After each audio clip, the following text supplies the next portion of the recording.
Un nouveau week-end chargé sur les routes avec le chassé-croisé des vacanciers de février. Il y avait déjà beaucoup de monde dans les gares aujourd'hui et demain est classé noir, donc sur les routes en Rhône-Alpes dans le sens des départs. Le point de tout cela avec Véronique Lafont, Guillaume Desplanques et Gaël Charnet. Ce n'est pas encore la cohue à la gare de Lyon. Et pourtant, 2 400 000 voyageurs sont attendus au départ des gares parisiennes. Direction le plus souvent les stations de ski. Ce week-end, 2900 trains sont prévus. 400 gilets rouges seront mobilisés sur les quais pour guider les voyageurs. Et sur les routes, la circulation s'annonce difficile, surtout demain. Journée classée noire dans le sens des départs en Rhône-Alpes et en Bourgogne, rouge dans le sens des retours en Bourgogne, dans l'Est et en Rhône-Alpes.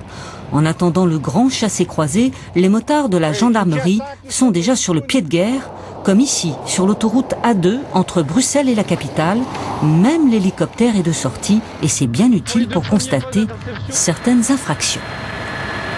Des maintiens sur la voie de gauche pour les véhicules en période de circulation normale, des dépassements par la droite, des stationnements et des arrêts sur la bande d'arrêt d'urgence alors qu'il n'y a pas d'urgence.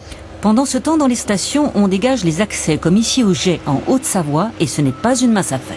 Il est tombé en cumulé sur la station 4,60 m de neige, donc c'est une année, c'est un hiver très rigoureux.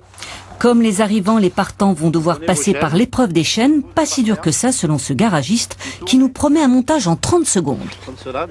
Il faut prendre son temps, il ne faut pas s'énerver et tout se passe bien.